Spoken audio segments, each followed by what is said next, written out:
My name is Carla Klopp. I'm the creator of Shortcut Sheets. So in this video, I'm going to show you how to turn your quarter square triangles into a ribbon border.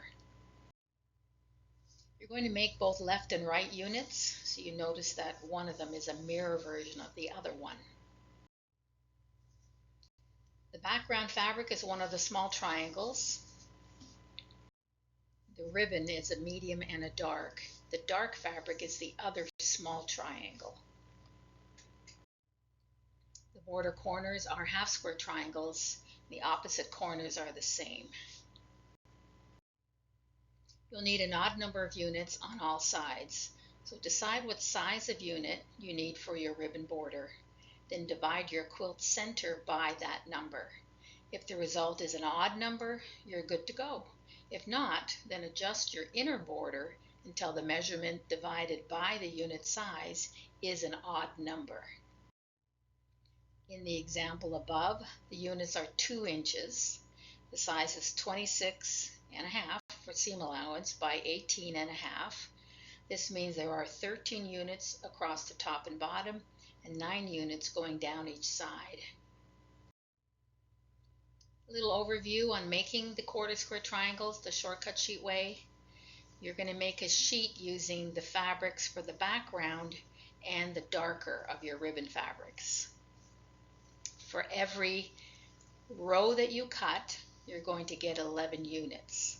Now the width of your strip depends on what size of unit you're making, but in all cases you're sewing 6 of each color together to make that first strip. The length of the strip is determined by how many units you need. Since you get 11 with each row that you cut, you just need to do a bit of math. I know that dreaded M word, but that's important.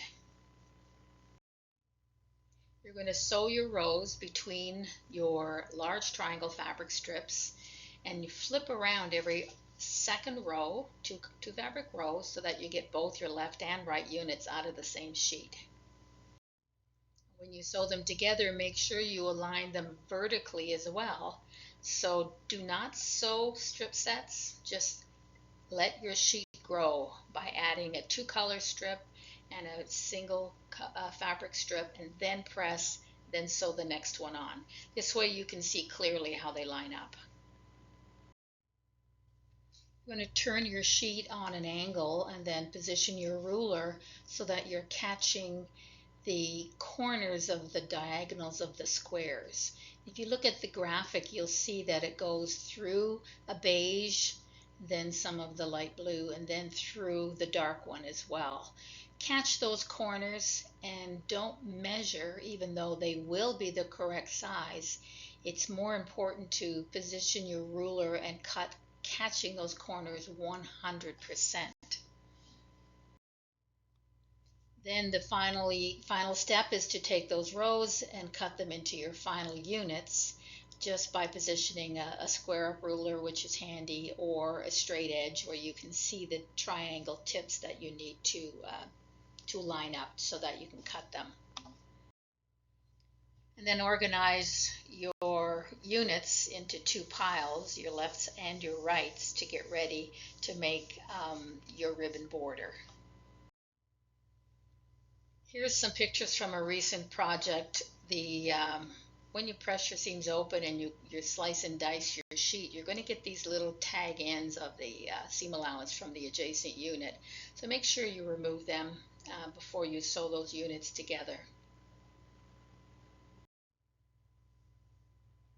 Then you're going to make some half square triangles. Your strips for this little sheet are the same width as your original ones for the quarter square triangles, and the middle color should be your background fabric.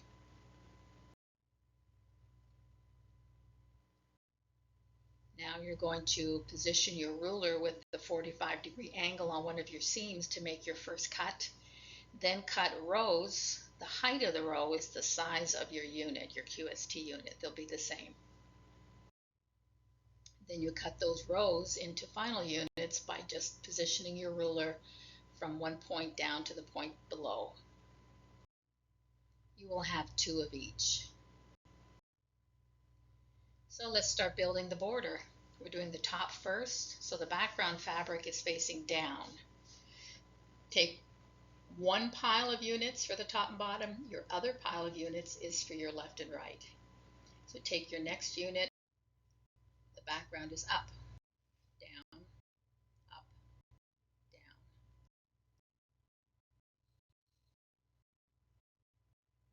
Then you do the same for the bottom. This time you're starting with the background facing up because that's the inside of your quilt.